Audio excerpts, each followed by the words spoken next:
Yes. Let's go. We have a few questions on the board. Okay, go ahead, please. First one goes to left. If one promised verbally to give a certain amount of tzedakah, but before he gives it, he lost the money and is not able to afford the amount. Since it's due to the factors out of his control, does he still violate the vow?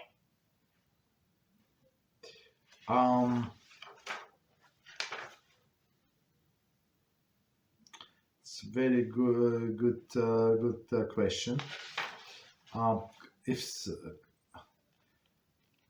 Could you guys check if you have your microphone on mute, just in case, please? It's on the bottom.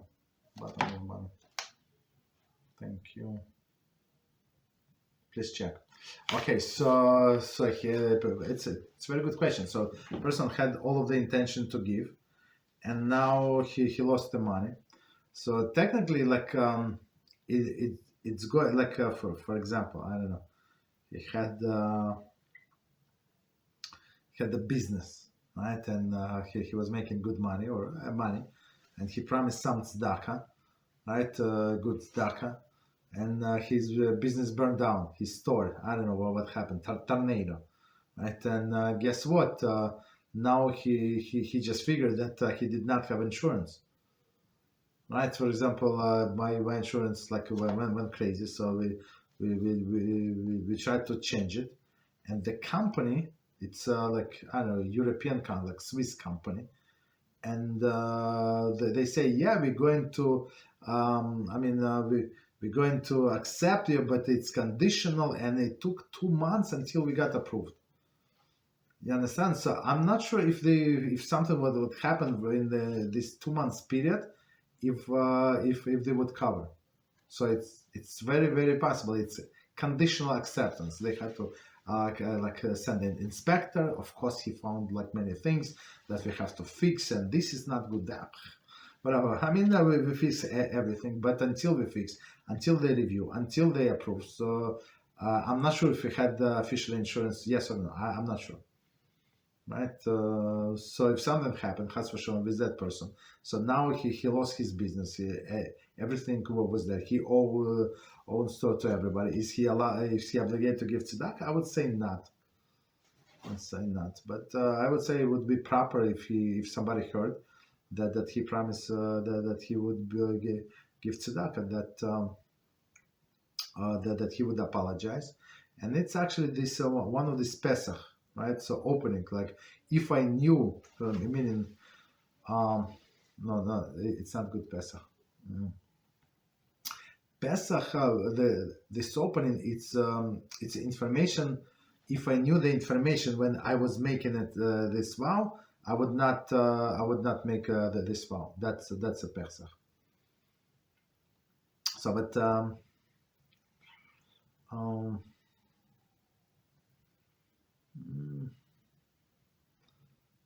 maybe it's then the first reason. So it's not the first reason. So I mean, regret, also not good. Pesach, also not good.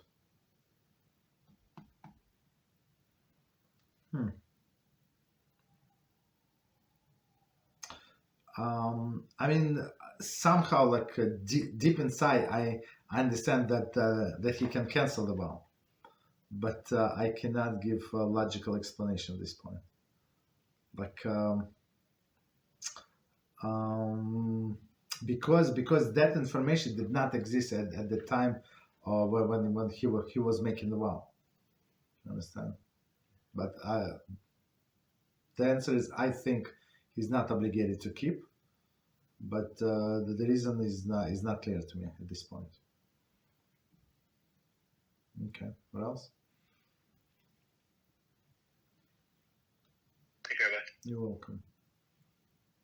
So we got 1, 2, 3, 4 more questions Whoa. on this topic. Today's topic. Yeah, I mean, it's very interesting topic. Okay, go ahead. So the next one says, after one promise to give tzedakah, Mm-hmm. is there a time limit for him to give it? Mm-hmm. That's a good question. So I would say, so if the other side heard it, for example, if you're in in a synagogue, right, and they said, you know what, ladies and gentlemen, we need to replace our air conditioner, right, and it costs such and such amount. We need to fix a roof. So I mean, they need to fix a roof very soon, and replace the air conditioner very soon. If you're going to bring them 8 months from now, so that's okay. Thank you very much, but okay, that's not for air conditioner. You understand? So I mean, but if nobody heard, right? If you just promise, so if you go by the Torah, so the Torah says, do not delay your promise. And what does it mean? The delay a promise. Promise means that you obligated yourself to bring some sacrifice in the Beis Hamikdash. You understand? So they say, well, what does it mean delay? Delay more than three holidays, right? So meaning the whole year. So on the two holidays you can pass. Even maybe even 3 holidays, but not all. But before the 4th holiday, you have to bring. It's a bit before the 3rd or before the 4th. So we have Pesach, Shavuos, and Sukkot. So that's how you calculate. So but you must bring. Okay. So I would based on the Torah, you have like extended period of time because it was Beis Hamikdash, because it was. See, in Beis Hamikdash, you're not going to go every month, right? Even if you want, if you have your cow or whatever, your sheep that you want to bring, but it's too much bother, like too much going on in your life, so you cannot leave your wife with small children and just go for a month's travel, right? So that would be too much, right? But today with this money, it's not the case. You understand? I would say it has a shorter period, especially if this money is needed for a specific reason. So this person, for example, we're trying to help this guy.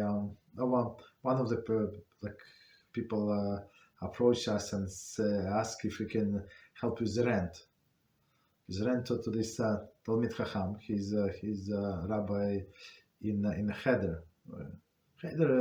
Teach young kids. Of course, they pay peanuts. Of course, you understand, because people. I mean, people have many children, and they don't see like how this why they should pay a lot of money for a little child, right? Or at least the same amount for a 10-year-old. I mean, in my mind, you need more more energy, more patience for this 5 years old than for 11 years old, but okay. So they are not paying much, right? So and they approach us if we can pay 20% for his rent, but it's a capital. It's in a different country, so it's a capital of the city. It's I mean it's a bargain according to what they told me, but but we're going to chip in. So they do not need like chip in the May. No, they need chip in. Okay, so promise that you're going to contribute. So and they explain to us, break down, there are four entities involved, right? To pay for this person rent. So we have to commit, not just say, yeah, it's a good idea. No, we have to commit. So I have a assistant, Baruch Hashem. So I told him, like when he's moving, like we want to help that person, but we need to know where to send the money. So yeah, you understand? So if we say yes, it cannot be in May and cannot be in June. It must be now. So I would say the point I'm trying to make depends on situation, but not more than 1 year. Okay. Thank you, Rabbi. Okay. What else? Sorry, I mean maybe it was a long explanation, but I was trying to cover like several situations. Right. Go ahead.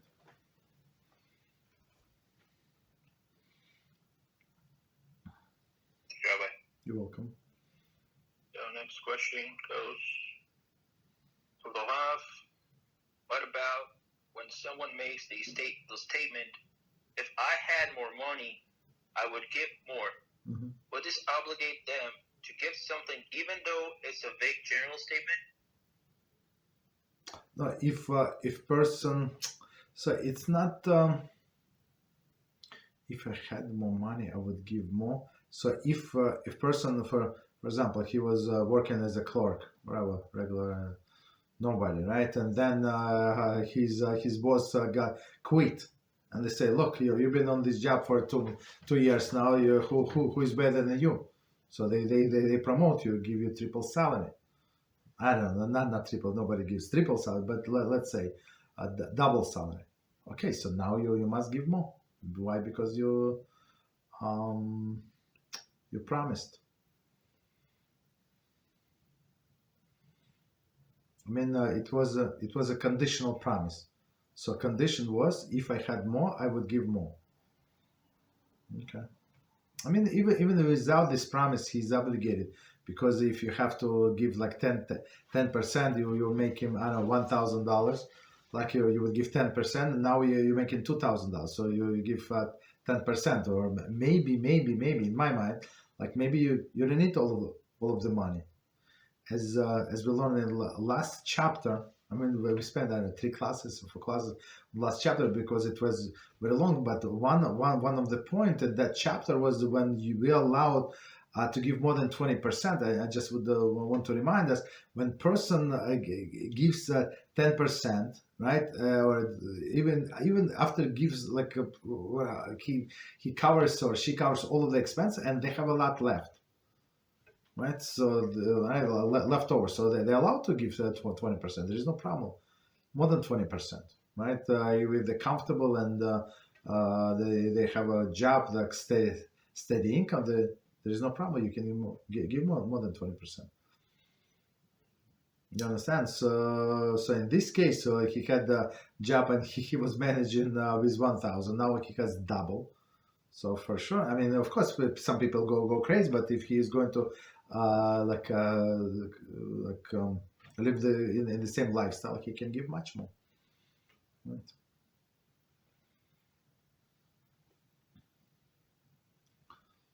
What else? Thank you, Rabbi. Yeah, you're welcome. Next question.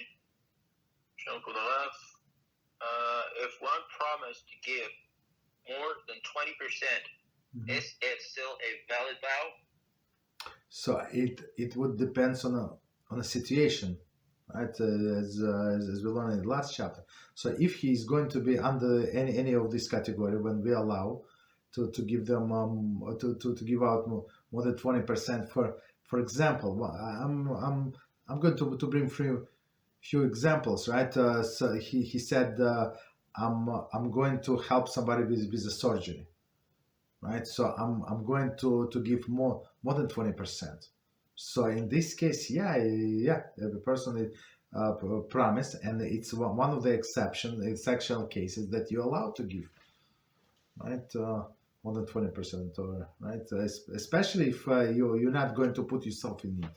There is no problem to promise more. But if a person is poor, and there are people like that, and they want to save the whole world, and even though they hardly survive in themselves, they're the one that they think that they have extra, they want to give somebody else. So in this case, no, would not be allowed. But if you're okay, if you're still managing, if you give more than 20%, so like promise, give more. Again, if you had a good reason, like in case of the danger, kids in danger, chas v'shalom, like a spouse in jail, whatever is it. So you're allowed to promise, and you must give, yes, fulfill.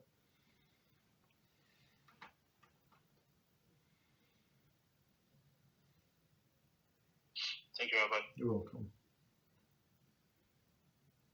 Next question, Rabbi.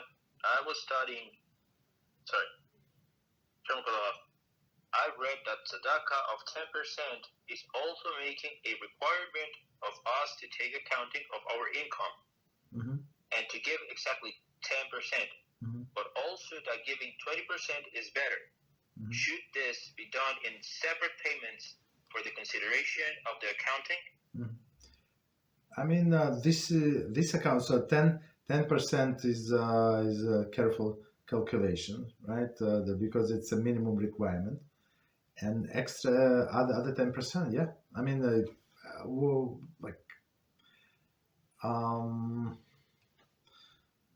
separate accounting. I mean, if you're ready to give 20% right now, so you can calculate your 20%. You don't have to do 10 and 10, because 10 and 10 is not 20.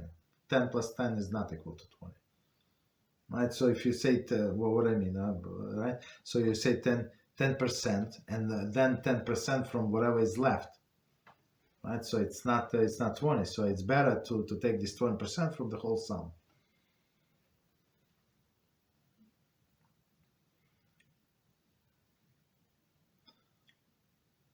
So meaning no separate calculations. Whatever you decide, do.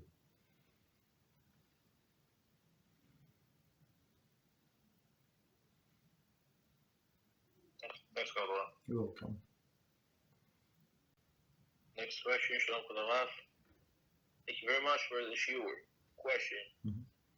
Is it considered a vow if a husband said out loud, for example, if I have the money to build a shul for my rabbi, I would do it, but never could do that because the person doesn't have the... Go ahead, continue. Or should this person work very, very hard for making this dream possible until he could make it? Because in Shamayim was accepted as a vow. Thank you very much, Rabbi. So I don't think it was accepted as a vow because it was not realistic.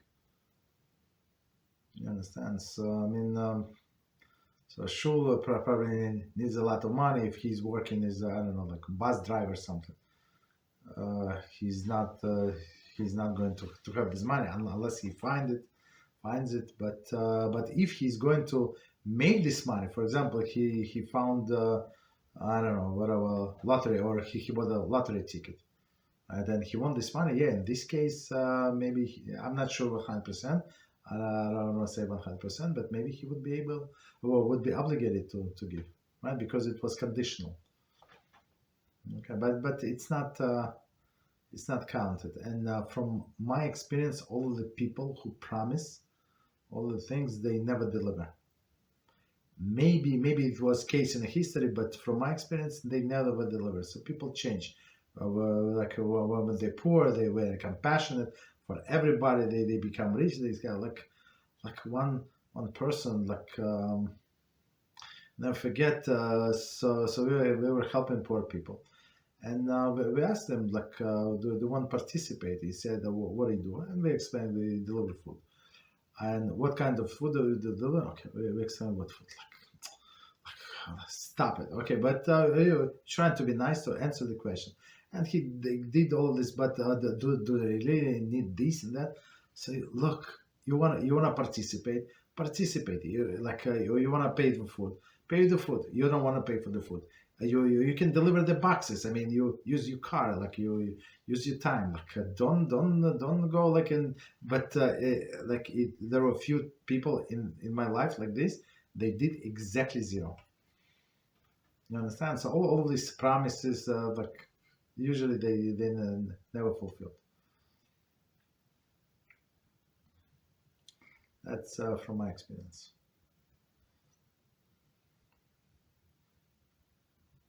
Thank you, Rabbi. And plus, I apologize. Did we learn in this book or in different book? Maybe it was in Rambam, right? So say when you promise somebody a big gift, so you're not obligated to keep it. But when you promise a small gift, you must keep it. I think it was in Rambam, maybe in this book. I don't remember, but they explained it. I remember his explanation. Why? Because if you say to somebody, I like you so much, I'm going to buy your apartment. So person, okay, thank you very much. You're such a generous person. Of course, nobody thinks. Even if a person has the money, so most likely he just said it.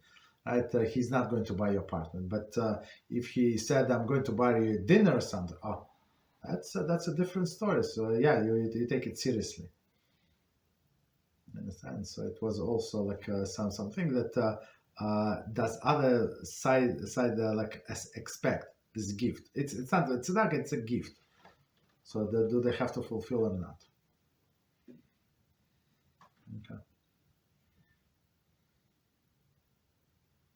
Thank you, Rabbi. You're welcome.